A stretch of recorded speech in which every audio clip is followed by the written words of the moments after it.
They are Joshua, and they are David, and they are brothers, not lovers. Hi, I'm Davey. This is Josh. That's me. He's he. We're we. They, them, he, and he. Shut up. Where am I right now? You are here on Davey is Awesome, and we're going to be reviewing the final installment so far of Sleepaway Camp. Return to Sleepaway Camp. We did the first 4. Actually, we did the first 3. We skipped number 4. We did the first 3. We skipped number 4. Why? Because number 4 is actually just a tiny bit of original footage with a bunch of clips from the first 3 movies all spliced together. Mostly I hate clip shows. Yeah. Those were always the most boring episode of Golden Girls, were the clip shows. But that's your quick recap with Sleepaway Camp 4, The Survivor. Apparently the company that had owned Sleepaway Camp went out of business while they were filming the 4th one. Once the rights were bought, instead of refilming or just picking up where they left off, they decided to take the little bit of footage they had, splice it with clips from the first 3 movies in ways that made absolutely no sense, and called it a sequel. Pretty much all the fans of the Sleepaway Camp series have completely rejected that as being a legit sequel. Welcome back, those who skipped through all that. So, here we go. The movie review, Return to Sleepaway Camp. Directed by the original director from Sleepaway Camp, Robert Hiltzig. With a special appearance by the original stars of Sleepaway Camp. We'll point them out as they show up. We sure will. The movie opens with a few kids at a summer camp. How original. Summer camp full of kids. Can't we try something else? Summer camp full of zombies or something? It is Sleepaway Camp, dude. This time they're at Camp Manabi. It starts with a few kids in a cabin lighting their farts on fire. And then an obnoxious kid, Alan, comes by, tries to light his fart on fire, but it's a pathetic little fire, which causes him to freak out, get mad, take an aerosol can and light that on fire, making a big ass flame. Until a counselor sees it and basically makes him stop. I don't know about you, but I already want this kid to die. I know. Friggin' sociopathic little psycho. The next morning, all the campers are in the cafeteria, and a cop with a beard that looks like he glued pubes to his face gets up and starts talking with a voice box about the dangers of smoking. It's alright, Frank. I'll take it from here. And then this happens. Hey, why are you talking like that? Yeah, I want that kid to die too. Whoa! Where did we go just now? So as we have established, this summer camp is full of nothing but jerks. You know, basically the youth of today. As Big Pussy Pumpin' Cereal in this says, "You kids don't respect anything." I love that he's in this movie. You didn't even point that out, man. Alan, the obnoxious kid from the beginning, after starting a bunch of crap, because he doesn't want to eat what they've laid out for him, asks if he can go to the kitchen. And guess who he asks? Ronnie! That's right, Ronnie is back. And we're not looking at the bulge. Although, he's taken pretty good care of himself throughout the years. Yeah, that's quite a Trump tan he's got there. However, Ronnie does say, "Sure, Alan, go in the kitchen and see if the cooks will make you something to eat. Didn't you learn from the first movie?" Now, during the first review we did of Sleepaway Camp, we did not have clips. Since we have them now, we're going to go ahead and show you this. Oh,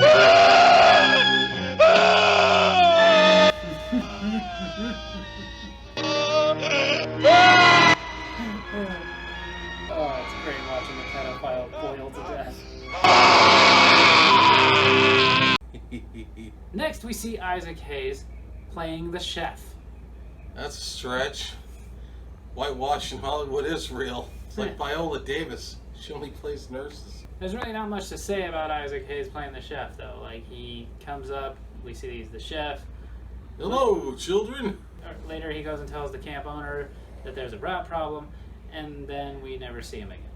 Alan is now getting picked on by one of the other cooks, Mickey. Alan wants ice cream. Mickey says no. Alan goes to get the ice cream anyways, so Mickey starts throwing eggs at him. And he never washes that shirt. Never. Not once. Not once. Doesn't change the shirt, doesn't wash the shirt. Just goes on with the shirt. Sweat stains and eggs. Ugh. So in retaliation for Mickey throwing eggs at Alan, Alan throws a knife at Mickey. You'd think this would be grounds for kicking him out of camp. That's exactly what would have happened. Honestly, they would have kicked him out when he lit the aerosol can on fire. But if nothing else, yeah, throwing a knife at the guy, especially because it's a little much when somebody only threw eggs at you. I think Ronnie owns this camp. He had to have owned the original one. Ronnie owns a small minority share of this camp. They mention it. And that small share is what allows kids to get away with this. Don't touch me. Alan gets upset and runs off, and his stepbrother, who's also at the camp, runs after him. And while Alan is crying and holding his friends, the little froggies, mentions that he had a dramatic fever when he was young.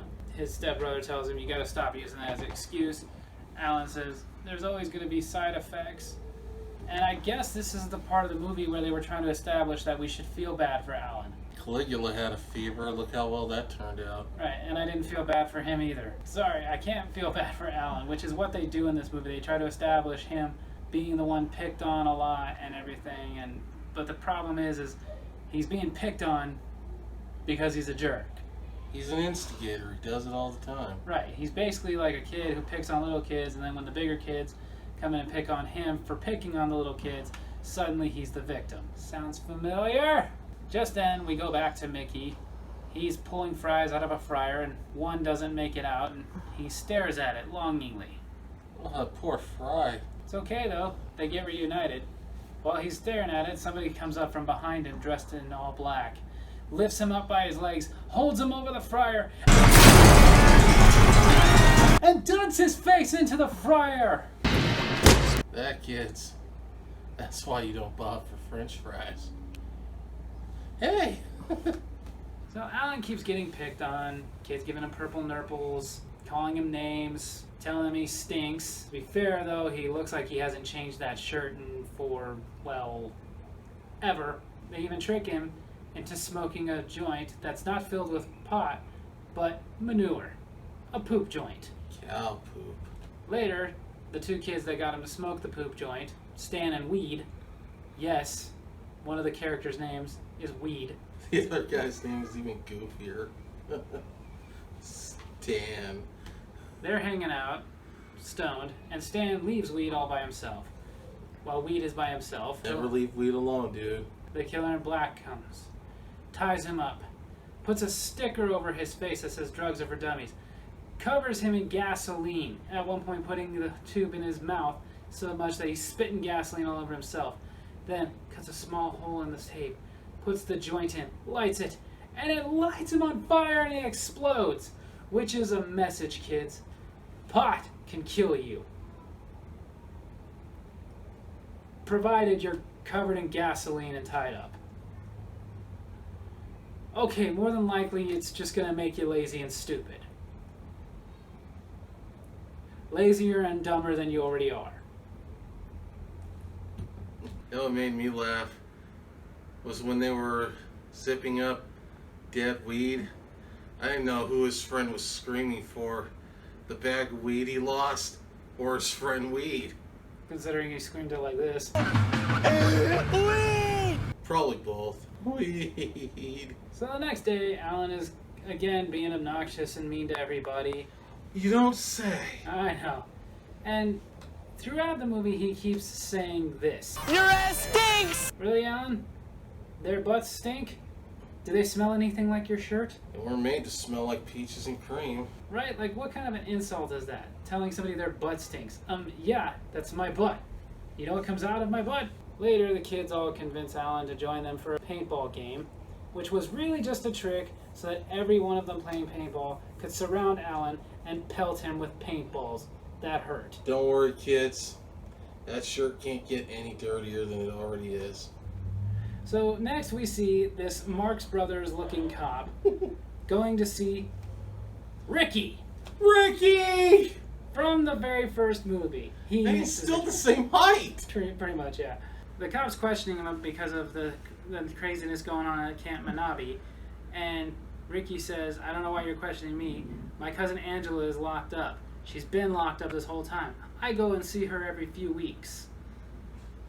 Yeah, you failed to mention the fact that they gave her a sex change, let her out, made her a counselor at Rolling Hills, where she murdered a bunch of innocent kids like Valerie Hartman, and then snuck her way on as a camper at New Horizons. Yeah, this movie actually just kind of pretends that 2 and 3 never happened. Alan gets the girl that he likes, Karen, to come and meet them over at his secret spot by basically telling her that he won't leave her alone until she goes. This actually took place before the paintball, and then she showed up after. Right. But when they get to Alan's secret spot, her and a friend that she brought for protection, good thinking. I just wouldn't go to this secret spot of this obvious serial killer.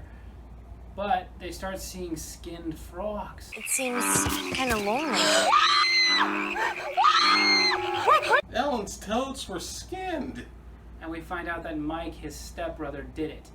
Which makes me hate Mike. I don't want to feel sorry for Alan. Well, screw Alan, those poor frogs! How dare you make me feel sorry for Alan's frogs? After this, Alan chases Karen and tries to tell her what really happened. And one of the kids comes up behind Alan and gives him a wedgie. Seriously, you see how dirty his pants and shirt are? Can you imagine how dirty his undies are? Ugh. The stains that belong on the back would be on the front. But while giving him that wedgie, Alan freaks out and falls into the lake. Which is, in my opinion, a good thing, because that's probably the closest thing he's had to a shower since he got to the camp. Probably since he was born. And at that point, Counselor Petey saves him. Played by Kate Simpson. She was on the first season of Dr. Ken. Why wasn't she on season 2? Now, she's constantly looking out for Alan throughout the movie. She perpetuates the notion that everyone's picking on him because that's the only part she sees. So she's his little angel. But really, she's his little enabler. Big time enabler. Later, Karen tricks Alan into meeting her at a dark spot, which is really just a place so that the boys can beat him up, strip him down to his underwear, and parade him in front of the rest of the camp. Give everyone nightmares. Well, as cruel as that is, at least he's finally going to have to change his clothes. Yeah. While Alan's being paraded around and picked on, Petey again comes in, takes him to safety, and Ronnie starts putting it together that every time Alan is in trouble, there's Petey, and puts it together that Petey sounds like Peter, and Peter was Angela's real name, and then this happens. I'll stop it! I'm gonna put a stop to it right now! Ronnie. We have to do something before it's too late, before she kills someone else! Oh, that's some straight up Pacino right there. I know what you did, Petey. You broke my heart. The hell were you thinking? Just when I thought Angela was dead, she came back in. Next, we see the killer going into Frank's home. Frank, the owner of the camp, the main owner, knocks him out, puts his head in the bird cage, and puts a couple of rats in the bird cage. Despite all his rage, he was still just a rat in a cage. You know, most people watching this right now will not get that joke. The ones who don't get that joke are not the ones you care for watching this. Fair enough. In fact, they're going to cancel you just for saying, duh. Duh. Next, we see two of the mean counselors, Randy and Linda. I do this because it kind of portrays them as mean, but I don't think they were being mean. Well, Alan one guy was was a jerk. pretty harsh, but, you know, Okay. fair. Okay, I hate to break it. This is the same counselor that did this. If I was a counselor and I walked in and some kid had lit an aerosol can on fire, I'd probably tackle him to the ground too. On today's day and age, they wouldn't get the whole story and you'd get in trouble. I wouldn't care. It'd be worth me getting in trouble for the entire camp not getting set on fire. We have very different personalities, buddy. But yes, we see Randy and Linda. Linda being played by the actress who plays Melrose in the show Glow. Yeah. And they drive up to a secluded little spot in a Jeep that has no windshield.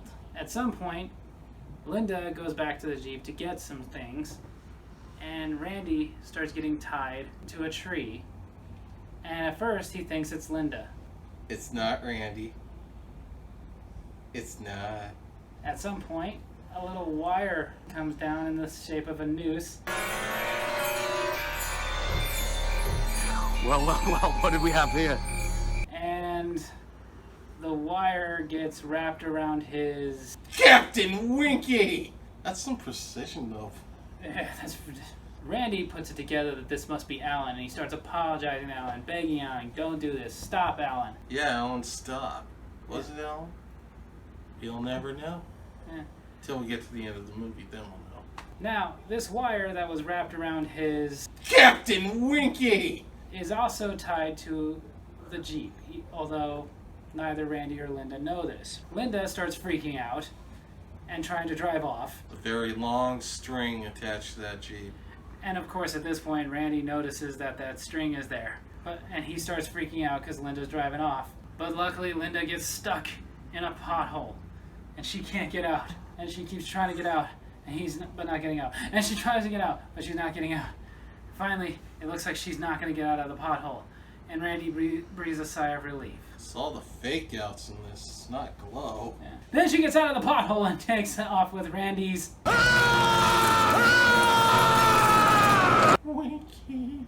Linda starts driving along, thinks that she's okay, she's safe, but then she ends up getting caught in a bunch of barbed wire that's hanging down. How'd that get there? Moral of this story, kids? Windshields. Get out of here! Next, we see one of the other mean kids, TC, in his cabin, reading a naughty magazine. And as he's reading it, a wooden spike comes through a hole in the floor, ruining his magazine. Steak, dude. Spike, steak, whatever. Stop being such a stickler. Boo! What, you can make it in the first review, but I can't do it with this one? Yeah. So a wooden stake comes through the floor. Really? And TC decides that after this stake came through the floor, that he's gonna go stick his face through the hole and look for it. And sees the stake laying on the ground. His friend comes in, convinces him to look into the hole and see the stake laying on the ground. Then TC sticks his face back down to see it again. Then he does it again. Then he does it again, and finally this stake comes up into his eye and through his head. I wouldn't have even done it the first time. Seriously. I hate to break this to you, but if a wooden stake comes through a hole in the floor, and you stick your face down there repeatedly, you deserve to die. Thought I told you to get out of here. Next, Ronnie and another counselor, Jenny, find Frank chewed up by the rats. And Ronnie goes, "It started again!" What was your first clue? Clueless? Seriously, it started a while ago. Then Bella, one of the mean camper girls, the husky, sassy, black camper girl, comes into her camp with candy. Because of course she's overweight, and that means that all she ever does is eat. Yeah, we had to drag out that tired cliche, didn't we? Do you see us eating candy right now? Seriously, you got any? No, I ate it all. Oh, damn it. She gets into the top bunk, not realizing that above her is a bed of nails. How'd that get there? The killer in black jumps onto the bed of nails and onto Bella! And she falls all the way down, blood trickling out, but trickling out looking like red Kool-Aid. Well, yeah, that's racist, dog. Seriously. First you're fattest, then you're racist. Please don't cancel this movie. Karen comes in and sees this and freaks out. "It's Alan! I know it's Alan! And now he's gonna come after me!" So she takes off and runs into the woods by herself. Smart. Alright, that never ends badly in these kinds of movies. Never runs badly at all. With all this panic going on, Ronnie and that Mark's brother of a cop meet together, and then we see Ricky! Ricky! 4 foot tall Ricky. They ask what is he doing there. He says he got a call from what he thought was the cop to show up there. They determine it must be Angela, so they set off to find her. Karen finds Randy and Linda, and they're not completely dead. They're dead enough. Karen then sees the killer and faints. Wrong time to be doing that, honey. Karen wakes up with a noose around her neck tied to a basketball hoop. The killer starts raising the basketball hoop, and she starts screaming and begging, "Alan, please stop. I'm sorry. I'm sorry." I'll bet you are. Just then Michael comes in, so the killer stops raising her and leaves. Then the cop comes in, and Michael says, "I'm gonna stop Alan," grabs a croquet mallet, and goes after him. Next, we see Michael showing up at Alan's secret spot, and Alan's sitting there going, "Michael, help. Tell the kids to stop picking on me." Oh, he'll make them stop picking on you for eternity. Michael starts beating the crap out of Alan with that croquet mallet. As much as I don't like Michael, I approve of what he's doing right now. Everyone does. But then, just then, a hand stops the croquet mallet. Fade to black. Oh. So, Ricky, Ronnie, and Jenny come along, and they find Alan beaten, but he is okay. He's alive. Aww. I know. But they ask Alan, "What happened? Where's Mike?" Alan weakly points over to Mike. Just then, we start seeing the cop walking forward. They have to be so mean all the time. We see pieces of his face falling off, I was here, did they? and parts of his costume, Waiting a long time for this. and his electronic voice box falling off. And the voice is now a woman's voice. Michael thought skinning frogs was cool. Don't say. And out comes Ask him how cool it is now. Angela. Shyamalan twist. And then we see this. Angela! Oh, yes! Yes! And we see Mike. And Mike has been skinned!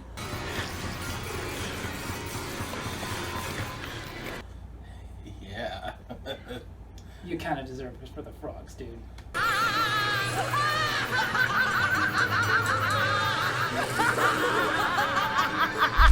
End of movie. That was a creepy way to end it, but that laugh was still not as creepy as this. What's the matter?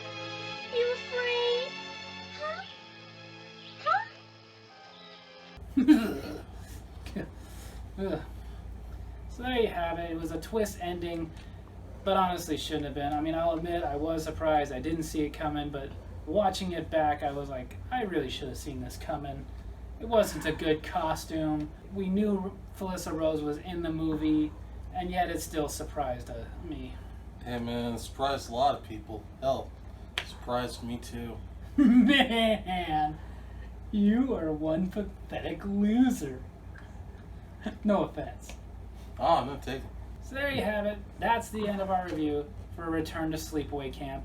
And this was made in 2008, and so far they have no plans of making another Sleepaway Camp movie. Please make plans. I need more. Give me something from Sleepaway Camp. On the next Joshua and Davey, Brothers Not Lovers, movie review, we're going to be reviewing one of our childhood favorite cartoons, the weirdest, most messed up version of Jack and the Beanstalk you will ever encounter. Acid trip. Perfection. Thanks for watching, everyone. Make sure to hit like, hit subscribe, hit that little bell so you'll get notifications when we post new videos, and leave a comment below. And next time he comes out, maybe he'll answer it. Love you guys.